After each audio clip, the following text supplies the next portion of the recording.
us, I'm going to remind them that the age and the reign of tyranny that started in Pakistan somewhere in the around 23rd of May, 23rd of May 2022, when in a single night, for the first time in the history of Pakistan, Punjab police admitted, the then government of Punjab admitted that they had raided 4,400 homes in the middle of the night. They, they jumped over the walls, the boundary walls, they broke open the front doors, they beat the people, they harassed them, they trashed their property, and all that was done only because Imran Khan had given a call for long march towards Islamabad demanding an early election. Something like that had never happened in the history of this country. Yet it has to be documented. A very important task would be to document that. And very few countries in the contemporary age, we are in the first quarter of 21st century, that have experienced days, three times Pakistan's internet whole system has been stopped all across the country with all social platforms. So when people say that this has happened before, the only slight reference, some kind of limited reference can be made to the time period between 1977 and 79, which till this time period was considered to be, as Rauf Hassan Sahab has very ably commented, was considered to be the darkest chapter in the history of Pakistan, when General Ziaul Haq created a climate of fear and tyranny before hanging the then twice popularly elected Prime Minister of Pakistan, Zulfikar Ali Bhutto, one of the most significant characters of Pakistan's post-independence history. But many people who have witnessed this time period, like Rauf Hassan Sahab has witnessed the time period, have actually told me, who had been part of the Pakistan People's Party, they told me that since the martial law of the 5th July 1977 came after almost 4 months of civil unrest in a sort of very turbulent time period in which close to 1,000 people had died. Property worth billions of rupees then was actually burned because of the movement, a popular movement of PNA against the Zulfikar Ali Bhutto government. So when the military regime took over on 5th July 1977, it was seen sort of a neutral meddling to fix things. And the PPP leadership, realizing this thing, a former martial law had been declared, martial law administrators had been declared in Punjab, in Khyber Pakhtunkhwa, in Sindh, in Balochistan, and in every major city. So the PPP leaders went up to them, sort of reconciled with them. People accepted the reality. So there wasn't any mass movement or resistance till the democracy movement in 1983. There wasn't really a very large movement on the streets. But in this case, the situation which I refer to in Pakistan, in my vlogs, as martial law plus. Rauf Sahab says it's undeclared martial law without a name, but I call it, this is martial law plus. In this martial law plus, since martial law was not formally declared, people thought, and the martial law plus means that the Pakistani military establishment and its leadership have developed a formula in which they have taken over every institution in the country. So while the courts, the session courts, the courts of first instance, the high courts, and the Supreme Court exist on the surface of it, in reality, they do not exist. In reality, these courts and all, they have been totally countermanaged by the invisible colonels, which the former Prime Minister of Pakistan, Imran Khan, in his case in Adiala jail, continues to refer that Colonel Sahab, you must be watching what is happening over here. So the invisible Colonel Sahab is controlling everything in Pakistan. Let it be the district management group, let it be the local judiciary, let it be the police, let it be the media tycoons. Yesterday, I was with Ryan Grimm in a seminar at George Washington University, and I asked him, I said, Ryan, how come and at what point you got interested in Pakistan? And he said that he started developing a very serious interest in Pakistan when he found out several months ago that some military official in Pakistan called over the media tycoons and the director news of all television channels for a literally 5-minute meeting and told them from henceforth, you cannot mention the word and the name Imran Khan in your bulletins. So this kind of control, it said that he was intrigued, he was fascinated, he was dumbfounded that in this day and age, when he grew up in a country under the protection of the First Amendment, such a thing can happen anywhere in the world. Perhaps such a thing is not happening in any other part of the world at the moment, what is being experienced in Pakistan. In this time period, thousands, which I have mentioned in one single night, if literally if 4,400 houses were broken into one night, if 10,000 people could be rounded up Punjab, another 4,000 in Khyber Pakhtunkhwa in 48 hours, then we don't really have an exact figure, but countless thousands of people in Pakistan have been arrested. And hundreds have been abducted. Days pass on before you get to know what happens to the abducted people. Then they start appearing.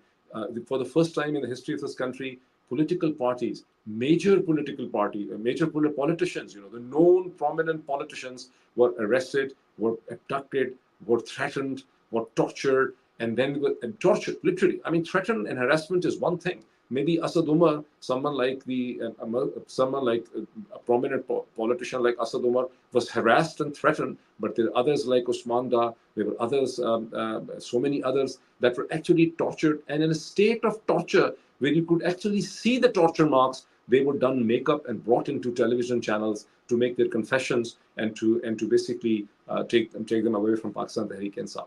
But this is all the situation. I would conclude by saying this, and then I will invite I do not know if Salman Akram Raja Sahab, who was supposed to join, has joined. Otherwise, I can move on to the next speaker. But this is the sets of circumstances for all of you gentlemen, and for all the people who are watching this and hearing this across North America, across UK, across Europe. I think the puzzle, the elephant in the room is this: that how all that happened in Pakistan. The former Prime Minister of Pakistan, Imran Khan, is now in jail for more than almost 170 days for some of the most frivolous charges that a politician or a man has ever been charged, perhaps in the history of not only this country, perhaps in the world. That Imran Khan faces anywhere from 150 to 200 charges, and I am afraid that he has even lost the reality of the charges against him. He has been charged for murder, for contempt of court, for treason, for leaking the state secrets, and whatnot.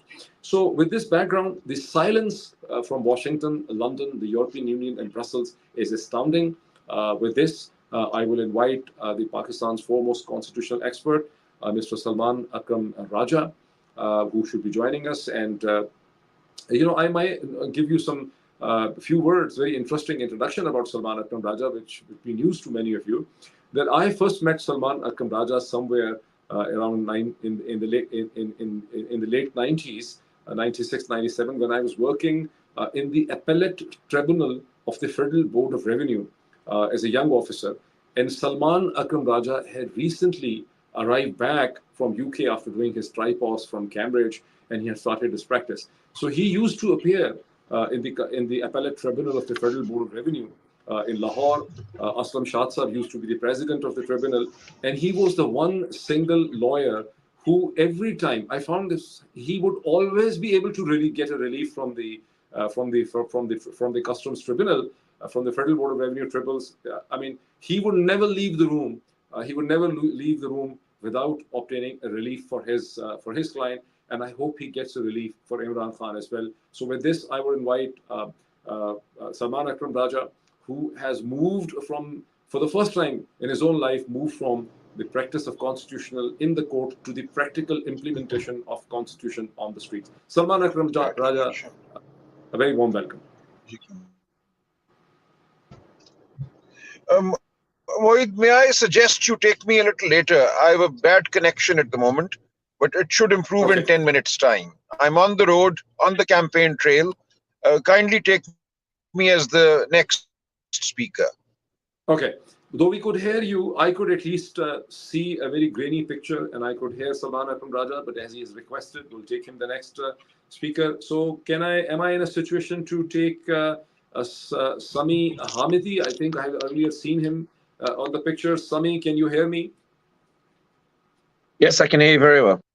Sami, thank you so much. I got introduced to Sami Hamidi a few weeks ago after the tragic events that started in Middle East and Gaza on 7th October. I had the opportunity of participating with him in a Twitter space. My wife also had a very powerful discussion and interview with Sami Hamidi, which you might remember. Najma had interviewed you. For others who do not know Sami Hamidi, I'll tell that Sami Hamidi works with the director of the consultancy. Sami, in that capacity, advises the governments across the world, especially on the MENA region, which is the Middle East and North Africa region. He's a very well-spoken, very articulate, representative, I would say, of the global South. So with these words, I would ask Sami to come in and to share his thoughts with us. Thank you very much, Dr. Moeed. Thank you very much to the organizers. Thank you very much for having me, and greetings to everybody who's listening to this, and hopefully those in Pakistan who are listening to this, if we don't get cut off in terms of the internet. I think that when it comes to the issues that are unfolding in Pakistan, I think that first thing to highlight is that it's a matter that's not restricted to Pakistan itself. The reality is that what's happening in Pakistan is affecting events way beyond its borders. And the reason why I say that is that while many try to focus specifically on what happened inside Pakistan, which we'll get to a bit later, the reality is that the ramifications were felt beyond Pakistan. And I think the greatest evidence of that was the way in which we saw countries outside Pakistan celebrate the downfall of Imran Khan for a number of reasons. The first is that Imran Khan, with his presence and with his policies, and indeed primarily with his rhetoric as well, was transforming the image of Pakistan from a state which was supposed to be a proxy of some of the other Muslim states, from a state which was supposed to be a follower, a state that was supposed to be a sidekick or reinforcement, to a state that was now dictating the debate and policy and general trends that were taking place in the Muslim world and beyond. You'll remember, for example, Imran Khan's speech at the United Nations, which, while many tried to suggest that it was only a matter of words, the reality is that those words deeply resonated with the Muslim ummah that was thirsty for a representative that could eloquently convey its views on the international stage in a way that did not necessarily make the Muslims look as if they were essentially paranoid or angry people, but in a way that presented them as very objective, logical thinkers that had legitimate grievances with the way in which many in the Western world approached issues. We saw that Imran Khan, for example, had navigated Pakistan from being considered part of one particular orbit of politics, whether that's in the Muslim world or indeed in the wider world, to one in which Pakistan became a much more independent thinker, independent operator, positioning itself as part of a wider community within which it was able to position itself as a key driver. By that I reference, in particular, we saw the issue of the Kuala Lumpur summit, which upset some in the Middle East in particular, that Imran Khan would dare to try to renegotiate the relationship between Pakistan and certain Middle East states from a relationship of dependency to a relationship of equal self-respect. The reason why I start with that is to highlight why somebody who is not Pakistani and outside Pakistan is showing a very great interest in what's happening inside Pakistan, because the outcome or the conclusion of what happens inside Pakistan to the fate of Imran Khan in particular will affect the trends that we see in the Muslim world and beyond. I think that the easiest way for those of us outside Pakistan to understand what's happening to Imran Khan is to put ourselves in the shoes of the establishment itself that has tried to imprison Imran Khan. And I will do something audacious. Let's try to put myself in the position of the establishment, and that's perhaps the best way, I think, to explain what has happened to Imran Khan.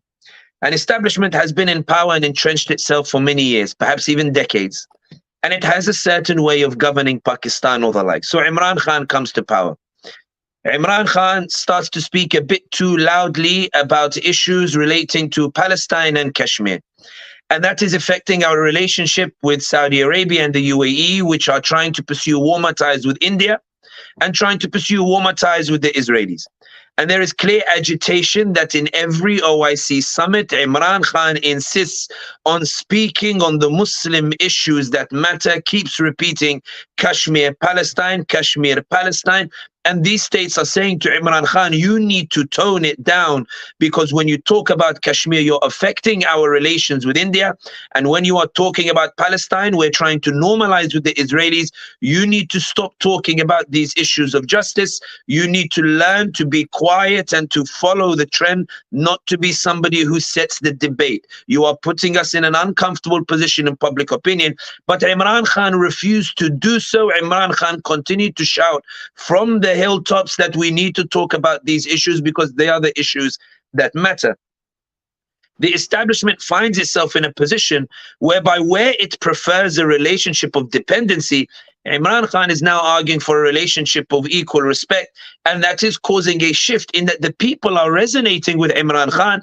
Those who never took an interest in Pakistan are now resonating with Imran Khan. Those who never thought Pakistan could be a leader in the Muslim world are now looking at Pakistan in terms of raising the issues that matter, that the rest of the Muslim world are sort of setting aside, and that's causing issues for the establishment in that they find themselves increasingly incapable of pushing back against Imran Khan because he's enjoying this external popularity. Imran Khan is aware that he's becoming more popular as he's raising this language and the like.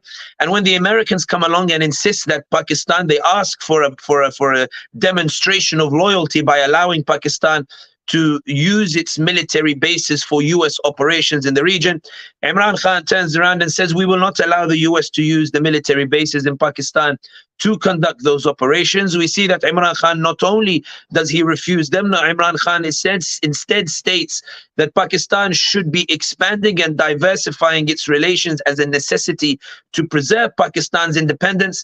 The establishment becomes increasingly concerned that Imran Khan is going from somebody of a man of rhetoric to a statesman who is actually trying to pursue or navigate rough waters to try to guide Pakistan towards a position in which it is able to assert its interest in a manner that doesn't leave it dependent on those who prefer it to be secondary in the relationship. So when Imran Khan finally uses, or not finally, but begins to use his democratic powers to begin to assert himself as the legitimate prime minister of the state, we see this backlash from the establishment that is so outraged that a democratically elected leader would actually use his powers for the sake of Pakistan instead of following orders. They are so horrified by the notion that the people can decide a leader. They are so horrified the idea that a democratic election can produce a leader who would actually use those democratic powers in a way in which he leverages the people for the sake of what he's trying to achieve, that they decide to orchestrate this vote of no confidence to topple Imran Khan, to say that, listen, in this country, it's not the people who decide. In this country, it's not the people who choose. We choose for the people. We don't allow the masses to choose. And so Imran Khan, who was trying to lean on the people in order to push back and in order to establish himself, found himself ousted in a vote of no confidence, assisted by political parties that were upset that the people preferred Imran Khan over them. Political parties that should have stood with Imran Khan and acknowledged that there should be respect for the democratic mandate, that saw what was happening to Imran Khan and knew that Imran Khan was being targeted for no other reason than that he was using his democratic powers as a democratically elected leader should be. The parties, instead of saying we should stand by on principle with Imran Khan, turned around and got very hungry and said, this is our opportunity to finally support this removal of a popular leader so that we are the only choices to the people and they won't necessarily choose the person that they want, something that will be a dark stain on every political party that voted with the vote of no confidence to topple Imran Khan when they knew why he was being voted out. The issue, however, for the establishment is that the people refused to be quiet. Instead of the Imran Khan quietly going back home, we saw the Pakistanis take to the streets and challenge the establishment. We saw thousands take to the streets. We saw tens of thousands, in some cases hundreds of thousands, taking to the streets, demanding that Imran Khan be respected as the democratically elected leader. And for the establishment, this posed a crisis, primarily because with all these people on the streets and these people refusing to go home, it makes it very difficult to orchestrate a political scenario in which you can argue that Imran Khan was somebody who should have been thrown out. And that's why we saw arguably the most clumsy series of events that took place to try to remove Imran Khan's popularity. We saw more than 175 charges levied at Imran Khan, which would later become 200 plus. And essentially the establishment threw anything at Imran Khan, hoping something would stick.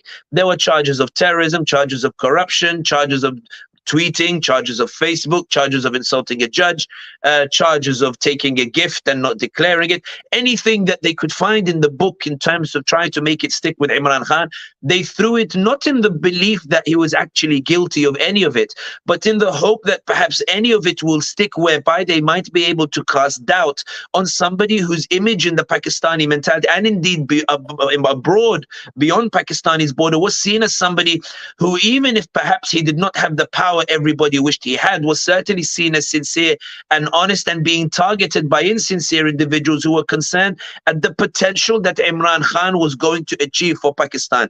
And on this particular point, it's important to emphasize the potential that Imran Khan might have achieved for Pakistan. And the reason why I say that is because it's important to note that in those 3 years of Imran Khan, Pakistan's image abroad transformed exponentially.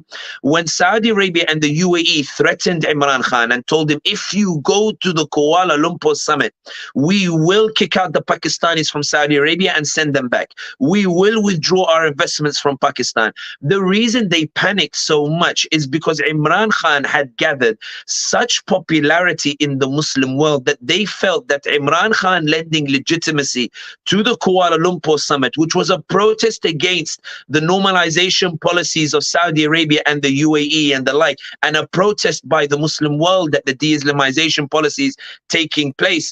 They felt that Imran Khan had achieved such a status in the Muslim world that if he lent legitimacy to the Kuala Lumpur summit, it would be a body blow to these countries and result in a shift in the Muslim world. Many people want to insist that Imran Khan was just a man of rhetoric. If he was, then these nations would not have threatened Pakistan.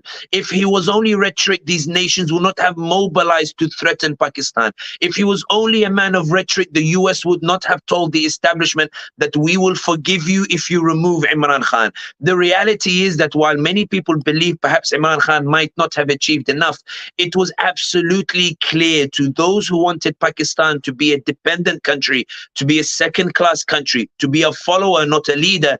It was clear Imran Khan was renegotiating Pakistan's position in the world as a leading figure, and therefore there was a necessity to remove Imran Khan before he could reach that particular point.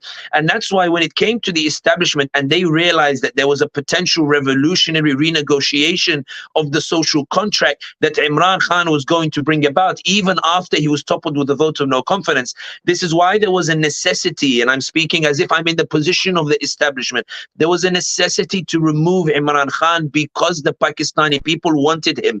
There was a necessity to remove Imran Khan because he was somebody supported by the people, and Pakistan is not supposed to be supported by the people. And that's why when it comes to the establishment, we saw the clumsiness in that even when there was a call for elections, they refused to do so. So even when PTI won a landslide in Punjab, they were winning those elections still, something that made the establishment panic so much that when the PTI tried to force general elections by dissolving the Punjab Assembly, the Electoral Commission not only refused to host general elections, they put in a chief commissioner of their own. And when the Supreme Court said that elections should be held, the establishment quite simply ignored the Supreme Court itself. Essentially, now what we're seeing is, and I will wrap up on this particular point because I know my window is only 10 minutes. But the point is now what we're seeing from the establishment is to try to find a way to politically engineer a result that means that Imran Khan and PTI are not on the ballot box. It's about trying to orchestrate an election that can be recognized internationally and domestically, an election in which Imran Khan is not on the ballot box. It's about trying to ensure that the Pakistani people do not have an avenue to express themselves. It's about trying to ensure elections where the Pakistani people are not the ones who choose, but rather the establishment provides a series of choices between quotation marks that the Pakistani people will not necessarily be interested in, but that preserves a status quo, which means that it's not the people who dictate the fate of Pakistan, it's a select group of elites who tell the Pakistani people what is good for them. And that's why when it comes to Pakistan, and this is where I finish on this point, when people ask, why does it matter? Why is everybody interested? Why is everybody focused on Imran Khan in a way that they were never focused on Pakistan before? It's because if the establishment successfully managed to orchestrate elections and results where there is no PTI or Imran Khan, then it will essentially be a victory of an establishment over the popular will. It will be an issue where the Pakistani people have been subjugated by a minority that was terrified that the Pakistani people would actually express their desire for self-determination and free will. This is a battle for the future of Pakistan and the identity of Pakistan. And in particular, it's a battle to decide who was Pakistan built for. Was it built for an elite to control the majority, or was it built for the Pakistani people? If you can hear me, Sami, I think you couldn't hear me earlier. I just have a quick question before you wind up. So, do you see the removal of Imran Khan, because you're also an expert on the MENA region, Middle East and North Africa, do you see serious similarities between Imran Khan's removal and Mohammad Morsi's removal in 2013, when he was seen maybe by the Islamist, by the Israelis, but he was seen as an anti-dynastic republicanism in an area dominated by the dynasties in Saudi Arabia, the Arab kingdoms? Very quick. I think that there are many similarities, but I actually think Imran Khan is in a better position than Morsi was in Egypt. Morsi was seen as somebody that was so terrifying to Saudi Arabia and the UAE because he represented this idea of a president chosen by popular will in a region where the popular will is repressed and in a region in which the popular will is not allowed to manifest itself. But by the time Morsi was toppled, the media had successfully managed to create this polarization whereby there was either extreme love or extreme hate of Morsi, and that resulted in an inability to engage more people on the streets that might have rescued Morsi. Imran Khan's case is different in that the media has not been successful in undermining that popularity. Instead, he's more popular than he's ever been before, and that's why the establishment keep fumbling over themselves in terms of when these election dates should be held, because they're terrified that trying to rig an election is not an easy process, especially when millions and millions of Pakistanis still believe in Imran Khan and want to vote for him. And rigging elections, they want to wait for a period whereby Pakistanis get tired, whereby they go home, whereby they're no longer interested. And now we're January and Pakistanis are still interested. They still know what's happening. And that's why the establishment is shaking and saying, when will we get to a period where Pakistanis will just forget, so that they won't riot when they see the politically engineered result in the elections? Imran Khan is different from Morsi in that more Pakistani people are still standing by Imran Khan, and that's why the establishment is still tripping over itself to find a way to launch elections that won't provoke riots in Pakistan. They've announced February, but it may not even happen in February, because at this moment in time, Imran Khan is still the main story, even as they try to prevent any mention of Imran Khan in the public sphere. Sophia. Sami, thank you so much. Sami, thank you so much. I think Sami Hamidi has set up, has given us a lens from the outside Pakistan, from an international lens, to look at what is happening inside Pakistan. Sami, thank you so much. I would like to stay in touch with you, maybe to discuss with you the situation of the Muslim world very soon. With this, I hope Salman Akram Raja, Pakistan's foremost constitutional expert, who for the first time in his long career has decided to implement the constitution, try the working of the constitution from outside the court onto the streets of Punjab. Salman Akram Raja, can I request you to join in us now? Is it possible for for you to join us? Can I hear you, Salman? Salman Akram Raja Sahab. Salman Akram Raja had requested that he will join us after a few minutes because he's not in here yet. Okay, so after Salman, can I then request Mr. Atif Khan from Houston? Mr. Atif Khan from Houston to be able to join us. I would hope he can actually brief us, Atif Khan, on the engagement and the activities which Atif and his team, along with Barki Sahab, have been doing in the past 22 months to engage the US lawmakers, the congressmen, the senators. Atif and Barki have traveled several times from their station in Houston. Salman Akram Raja has joined. Okay. But Sajjad and Atif, I think they cannot make it. Okay. I've been told from the studio that Atif and Barki would not be able to join us, or at least not at this moment. But Salman Akram Raja is now with us. His internet situation, hopefully, has improved. Let me also tell you that, as I mentioned earlier, I don't know whether Salman was able to hear it or not, that I first interacted with Salman as a young lawyer when I was working with the Federal Tribunal in Lahore. Aslam Shad was the president of the tribunal, and Salman was one single lawyer who would always arrive and was always gain a relief and win the case for his client. So I remember him as one nasty character who would never lose the case. So I hope he wins the case in the court and outside the court for himself, where he is trying to fight for the constitution of Pakistan, as he mentioned, in the real sense of it, on the streets of Pakistan. Salman, please give us your thoughts.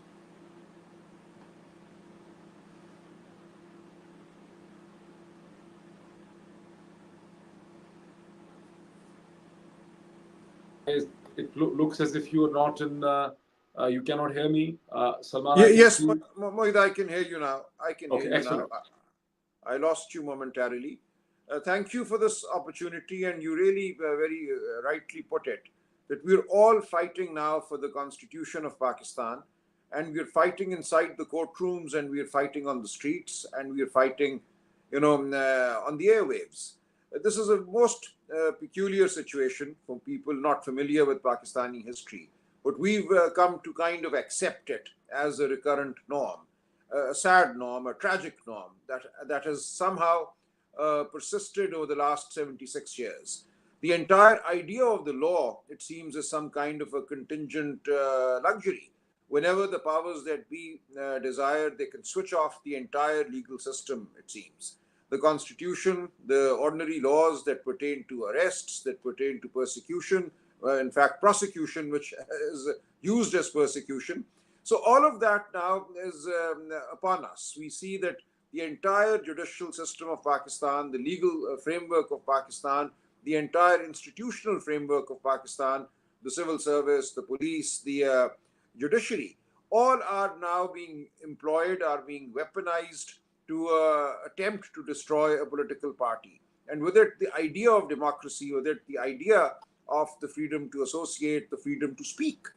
And the objective is really to get Imran Khan out of the political framework, and with him to stifle the voices that have arisen so powerfully for freedom of expression, for freedom of association, for the right to dignity of the human being.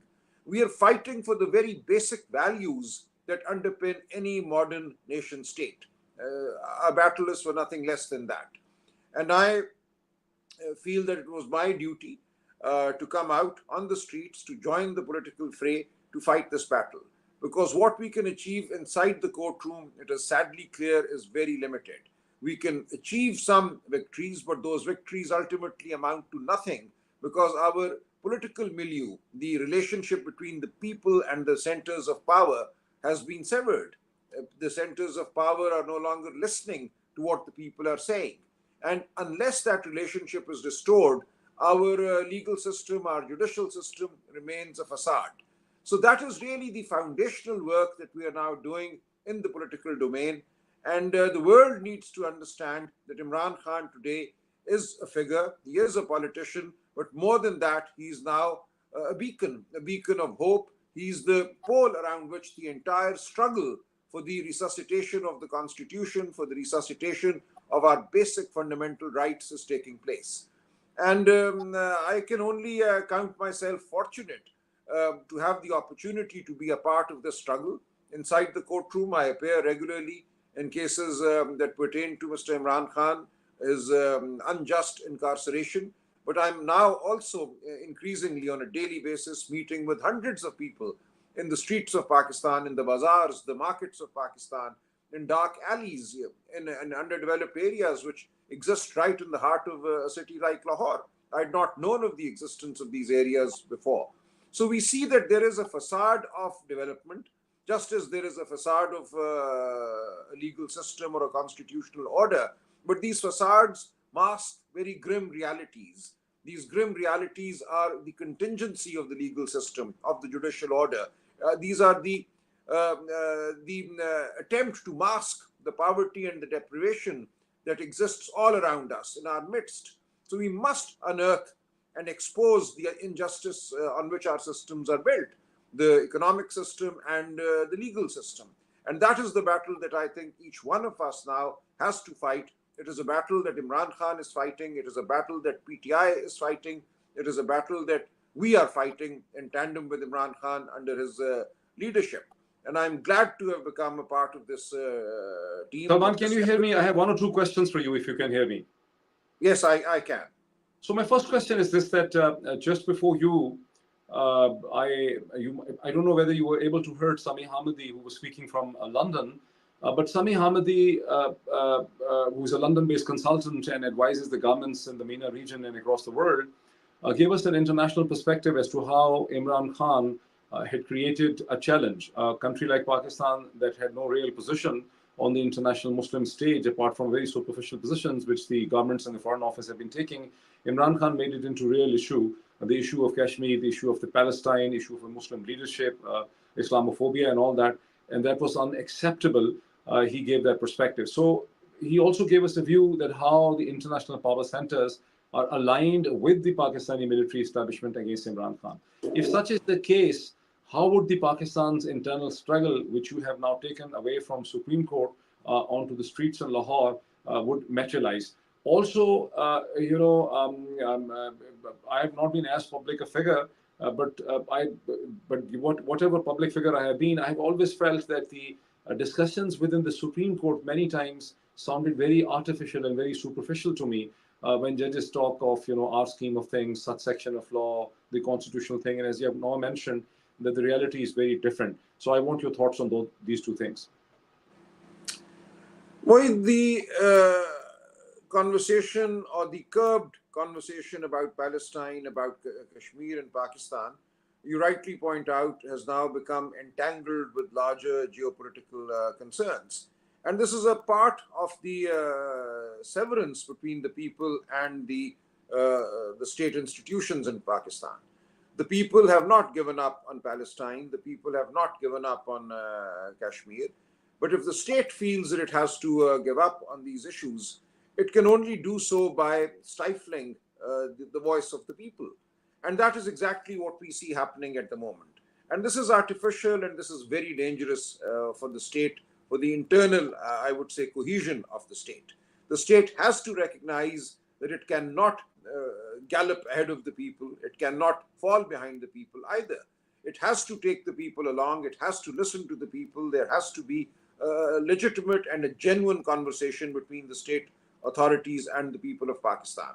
Pakistan was not born as a dictatorial state where the people just bow their heads and take orders from some power center. That is not in the DNA of Pakistan.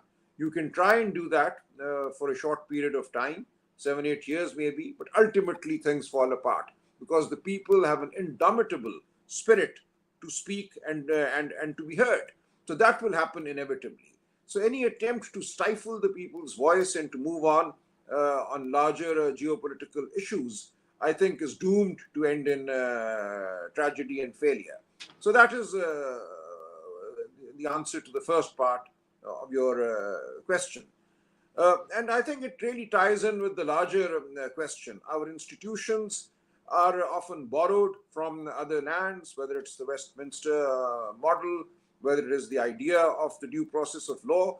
Unless all of these institutional ideas are actualized through the involvement of the people, unless there is respect for the people, all of these institutions ultimately become weapons with which the people are persecuted.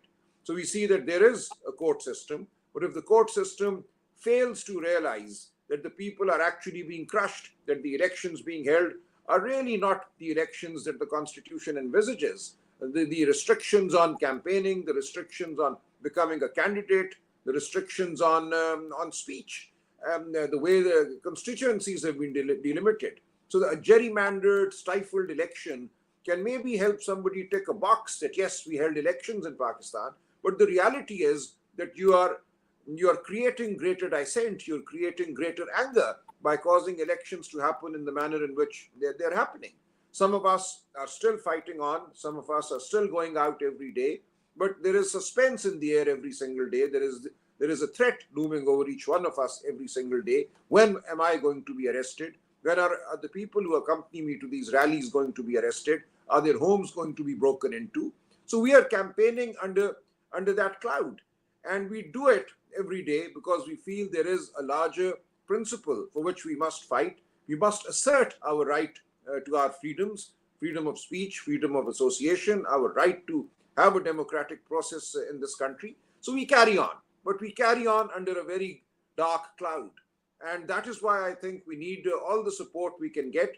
The world cannot turn its backs on us. We need people to see what is going on here. And we need the world to advise, to engage with our state authorities and to help them along the path of democracy and constitutionalism and basic values.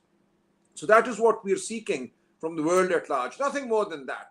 Just basic principles of decency, basic principles of constitutionalism should be asked for from our state authorities. That is all I seek.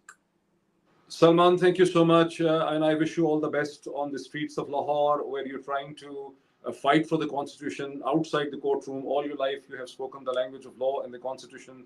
And I would like to get in touch with you, maybe to interview separately on that question, that how someone who has spoken the sophisticated language, the esoteric language of the law and the constitution, is interacting and communicating with the common people of Pakistan who have never got the benefit of the law and constitution in this country, whose issues are very different. How is this experience going on? I remember I had a dinner with you a long time ago in 2000, before the 2013 election. You always had the option of switching to the politics. At that time, Imran Khan had even requested Salman Akhundzada to join Tehreek-e-Insaf, but he had considered it and was not able to make the decision. So it must have been a very important moment in his life when someone like him, who has never decided to be a judge, has never decided to be a politician, has been forced to compel to enter the politics to defend the constitution practically on the streets of Salman.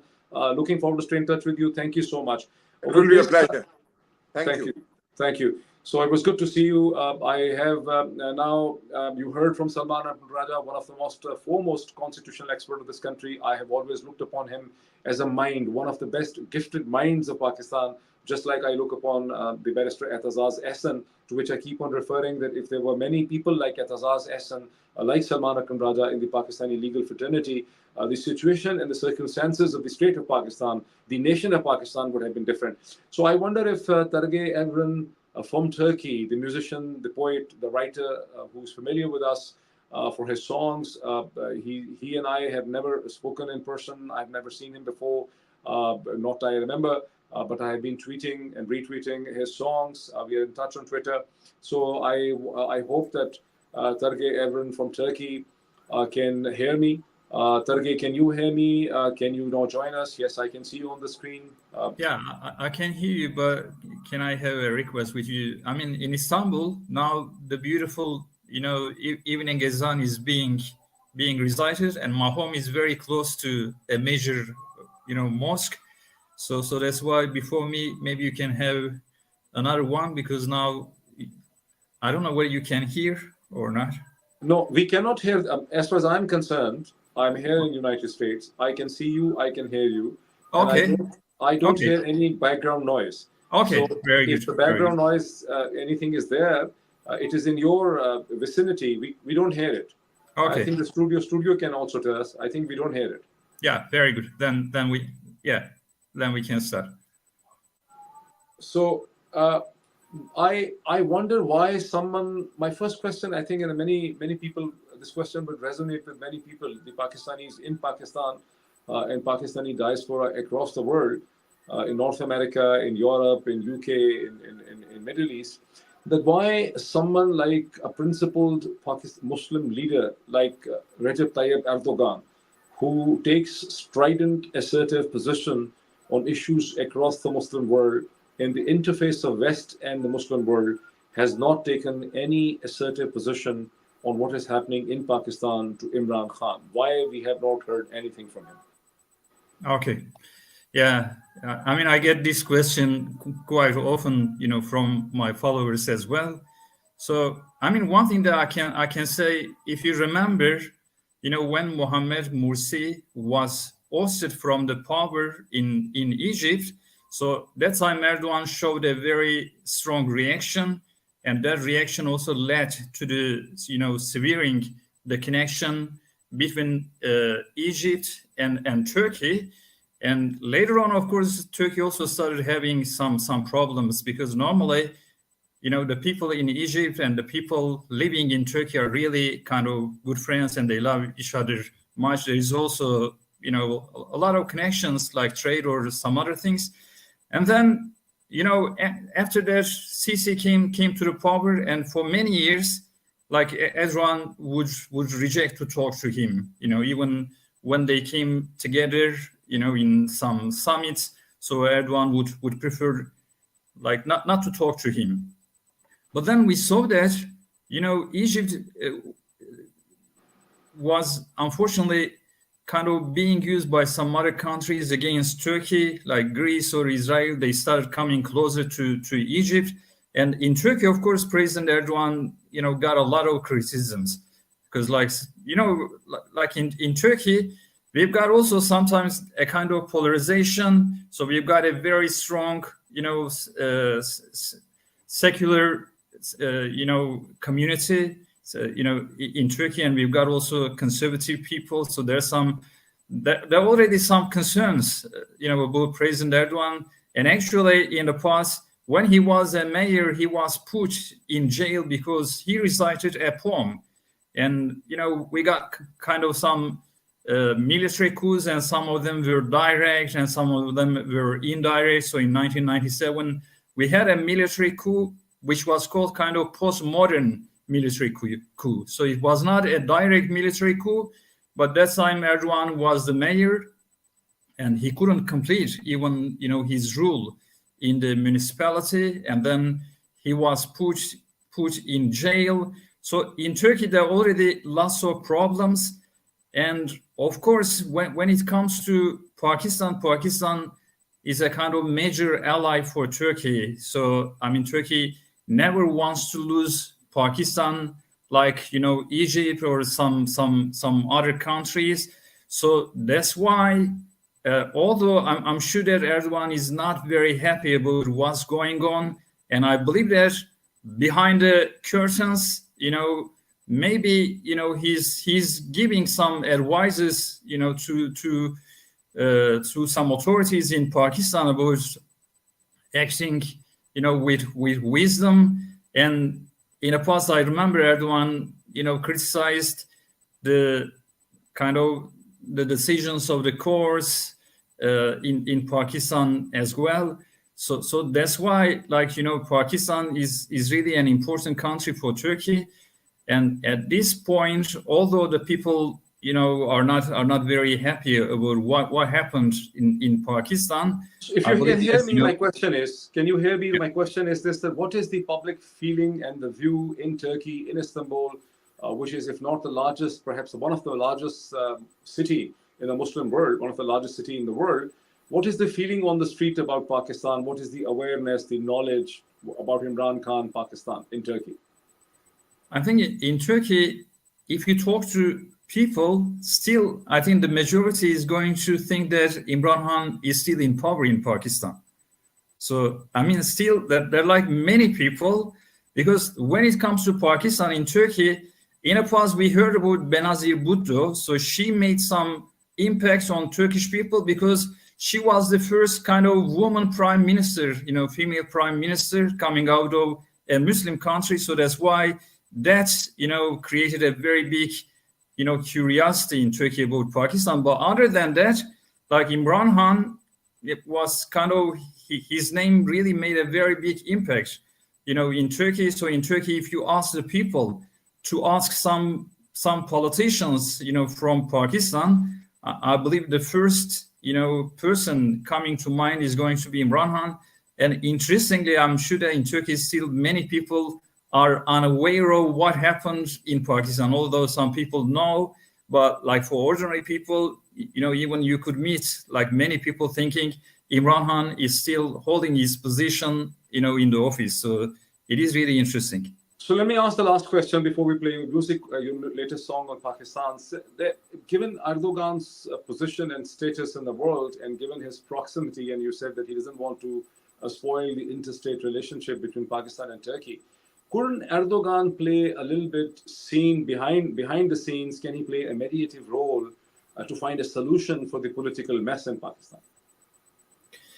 Yeah, I think in the future, of course, we're going to see whether these kind of developments are happening or not, or maybe in the past, there were already, I believe, some efforts, but so far these efforts, did not achieve the result. But on the other hand, so we should also think that, like in Turkey, unfortunately, we don't have a kind of strong PTI lobby. So in Turkey, PTI is almost kind of a non-entity. So because PTI, like Imran Khan stayed in the office only for 3.5 years, and even that time, unfortunately, it was a bad time for the world. So there was pandemic, and Imran Khan really, has some kind of wise, smart lockdowns, and Pakistan was doing much better than some other countries.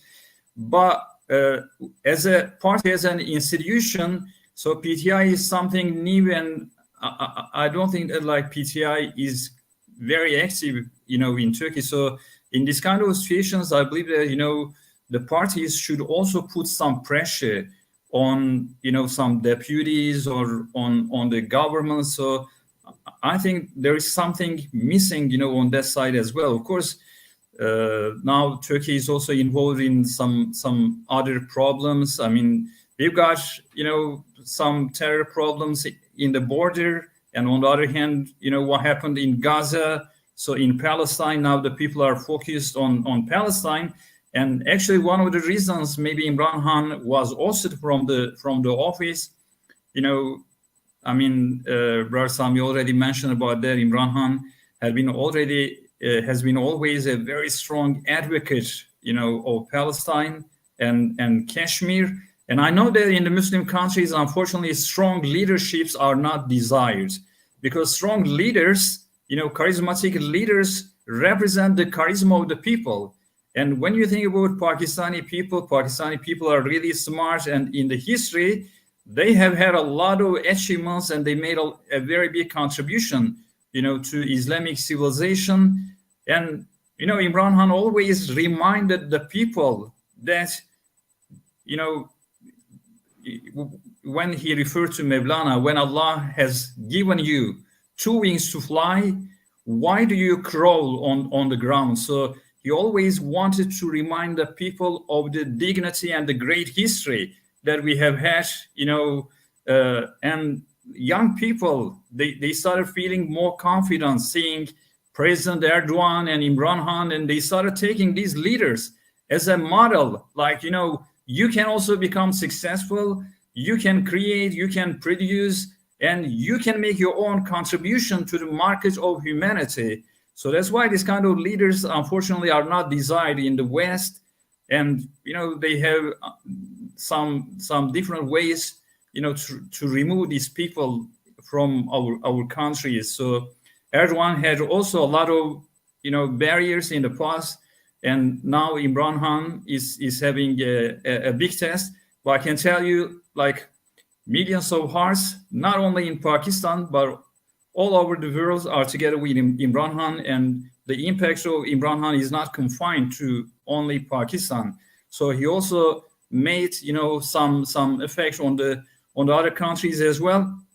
Just a few months ago, even when Imran Khan, was ousted from the office, like one of the intellectuals of Turkey, he visited Pakistan, and he came together, with Imran Khan, and they had some discussions about some different topics. And then after he came back to Turkey, and he said Imran Khan is not only a kind of political leader, but he is also a great intellectual, and he has got some really unique ideas about Muslim civilization or family or the challenges that we are having in the modern world. So I think we should also be aware of that aspect of Imran Khan as well. He's not only an ordinary leader, but he's also somebody reflecting upon the challenges Muslims are across the Muslim world. encountering. Targe, I also have to play. Thank you so much for giving us the view from Istanbul, from Turkey. We understand you, where we stand on this issue. And I will also have to play your music. So thank you so much. With this, I will request the studio to play the latest song. Targe Imran is a songwriter, is a musician.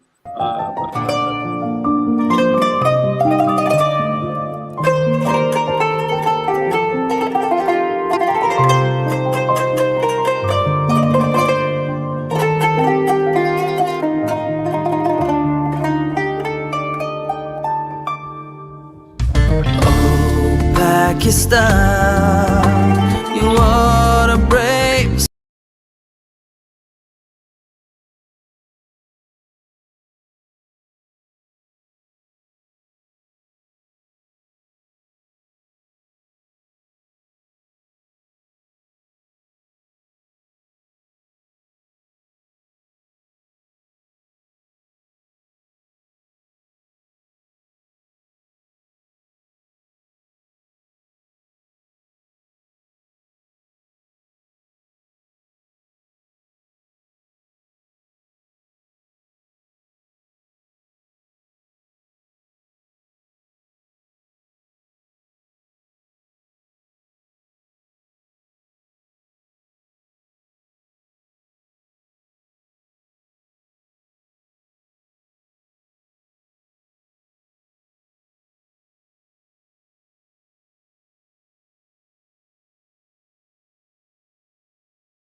song which we have written on Pakistan and developed.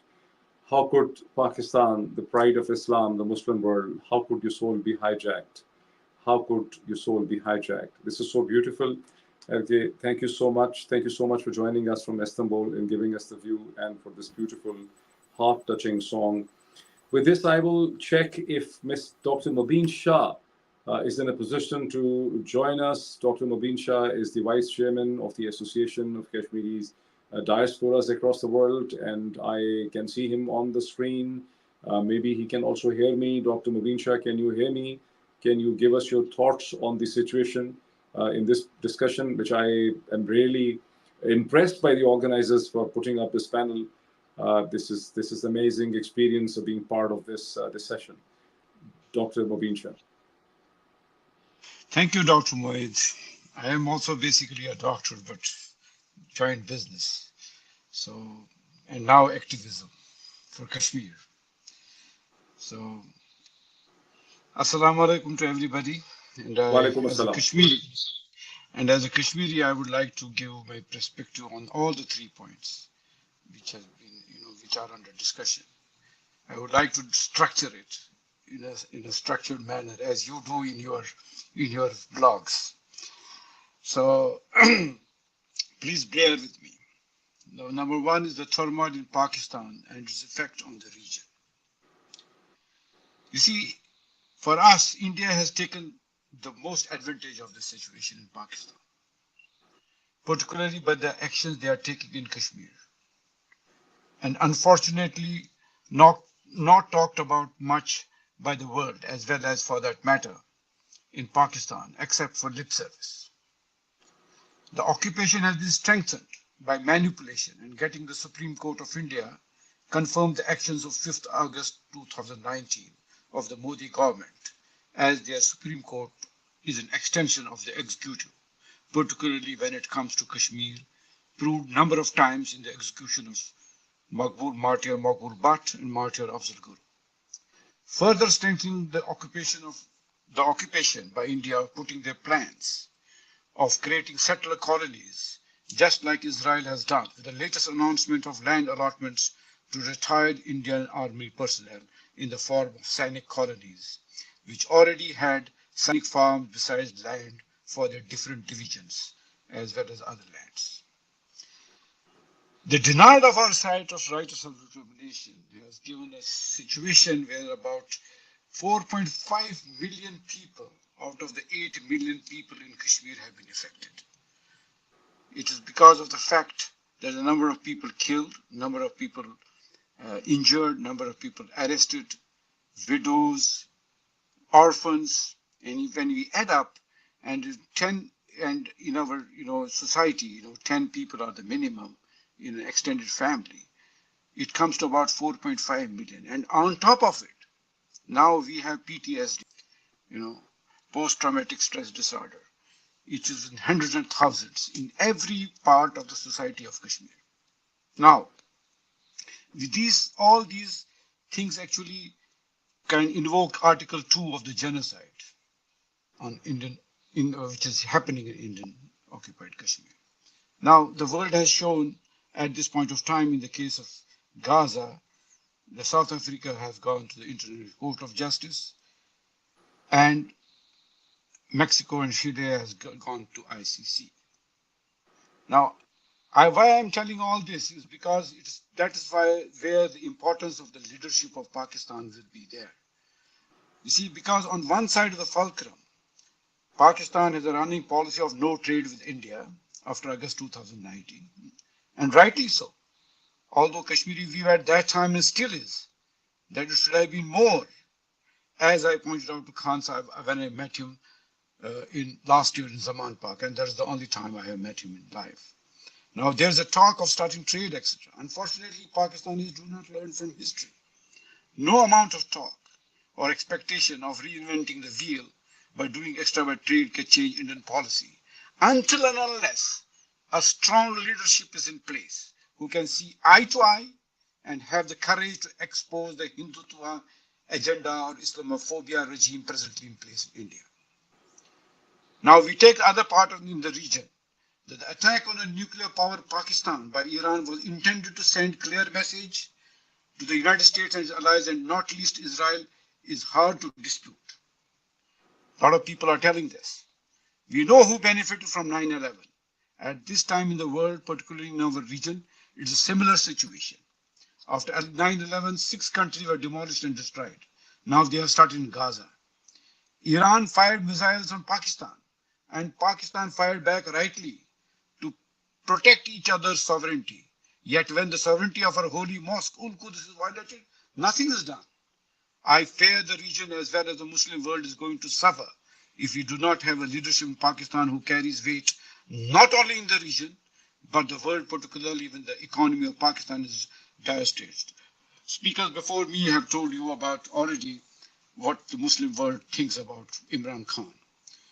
Being a businessman, we have to understand that without a stable environment, no investment will come to Pakistan. And the vision of Pakistan as a citadel of Islam will be a pipe dream. Let us forget that then if it is not happening, you know. Now, second important point is the impact of Imran Khan on Muslim world and region.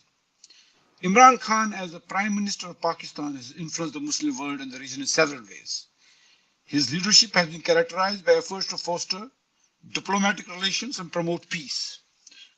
Khan Sahib has been vocal on issues like Islamophobia, which culminated in the UN declaring a day of 15th March as a day of Islamophobia worldwide. He has been an advocate of Kashmir conflict, advocating for the right of Kashmiris.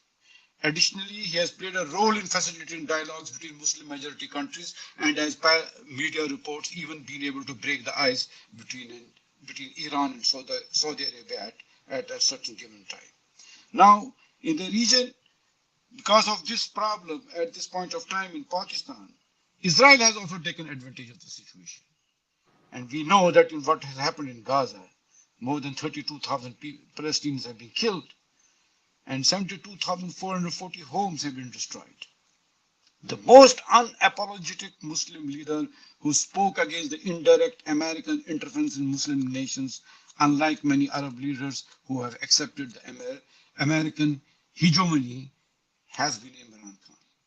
It's important that in the Muslim world there's a need to have a strong voice, to add to the other strong voices like President Erdogan of Turkey, where I live, whose people are behind him. It's important to recognize this, as there is a pattern of global assault on Islam. Palestine, Rohingyas, East Turkmenistan, Chechnya, Bosnia are examples. The pattern has been described in detail if you study the doctrine of discovery, the Lausanne Declaration, Confessions of an Economic Hitman. General Westmoreland exposed the Pentagon plans to destroy and destabilize the entire Middle East. Christian Zionism, clash of civilization, Huntington. The strength of a state, or rule of law, and its ability to respond to UN Charter obligations. States should not be seen fragile and failing to uphold the human rights and constitutional guarantees. States should be seen administering rule of law and not prosecuting Imran Khan. Imran Khan is a constituency at home and abroad. Due regard should be given to it. I would like to recall that recently I met a Palestinian activist who told me in my discussion that in the Islamic world, voice of Mahathir Mohamad is heard, besides President Erdogan, and lamented the absence of Khan Sahib, whose voice would have changed the response of the Islamic world in regard to Gaza. This is a Palestinian talking, not a Kashmiri. Huh? This is a Palestinian talking. Now, impact of Cyphergate on US-Pakistan relations. There is a difference in the perception of the public, which I got living in Turkey, wherein I saw that Pakistanis, when they meet me here, or I met them on my visit to Pakistan, that America was considered not an enemy, but not a friend also. But after Cyphergate, it is now perceived to be an enemy by interfering in the internal affairs of Pakistan. The truth is that Khan Sahib has few friends in the West after prioritizing relations with Russia and China. From a Washington perspective, anyone who would be better than Khan, says Michael Kuhlman, whom we have heard a number of times. Yes. The policy of prioritizing was correct, as we know how India took advantage, at least with Russia economically. Dr. I would like Mobeen to Shah. tell. Yes, Dr. Mobeen Shah, before we yes. move on, I just have a quick question. So, with this background, what you're describing of Kashmir, of Khan Sahab's contribution against Islamophobia, the voice in the Muslim world, what would you tell the audience? What is the way forward? I mean, ultimately, every conflict has to be settled. What is the way forward? You know, if the West is against, if the internal establishment is controlled by them, what is the way forward for us? I would. That will be my conclusion part of it. I have suggested something which is very, very important because my whole activism is based on that. Let me be very clear. My whole activism is based on truth. And truth, what is happening in Kashmir. It is based on that. So that is why I will conclude my whole thing after. Give me just 1 or 2 minutes more, please. I would like to tell the Kashmir perspective about what is the US policy on Kashmir. Because it is important, because the issue of Kashmir has resonance in the Pakistan-US policy also. Number of times. We have seen it all along. I, as a person, I have seen myself, I was released from the Indian prison because of the American Senate hearings. Pressure of America, which, lately PTI was trying to do.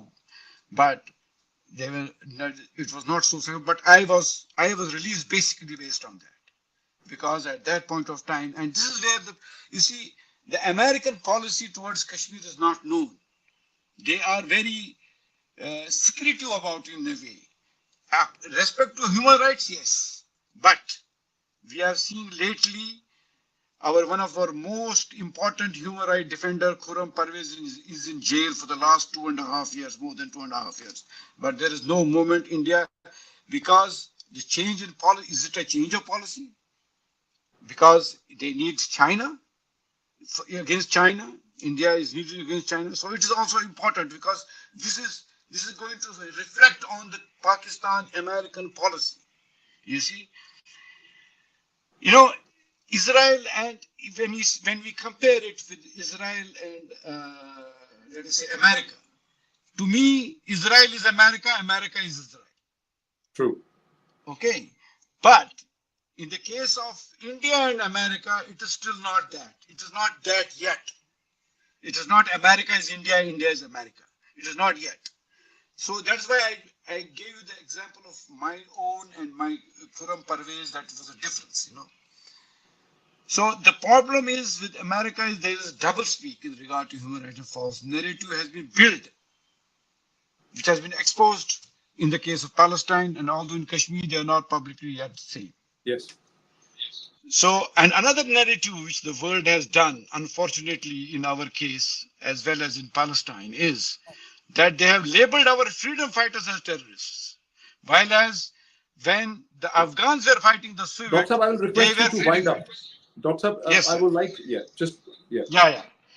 Now, after all this, who will talk to them on an equal footing? This is the important part. Who will talk to them for equal footing? And absolutely not basis to safeguard the sovereignty of Pakistan. People of Pakistan need to decide it decisively and bravely. Our basis of Kashmir settlement is based on the basis of right of self-determination. And certainly Pakistani need to decide for themselves how they need to be governed and not only be a developed nation with dignity and honor, but the citadel of Islam for which was created. Thank you. Thank you, Dr. Mobeen Shah. He was giving us not only the perspective and what's happening on Kashmir, but also how he sees from an international perspective on the situation in Pakistan, and how Imran Khan is victim of the fact because he's become a voice for the Muslims and for the global South in a way. With this, before I move to the last speaker, Ryan Grimm, I will see if Professor Khalid Baidoun can now join us. He was in a different time zone. Professor Khalid Baidoun is a constitutional expert. He is a professor of law at Arizona State University. He has done extensive research on the issues of critical constitutional theory, also on Islamophobia. He's the author of book of Islamophobia in America. Professor Khalid Baidoun, I hope you can hear me. I can see you on the screen. Yeah. So Good. looking forward to hear your view, and I wonder if you were listening to the conversation so far. But at least three different speakers, one from Turkey, one from London, one a Kashmiri Kashmiri diaspora voice, have all looked at from an international perspective that how the United States and the West have seen Imran Khan as a threat to the kind of order they had imposed in the Muslim world.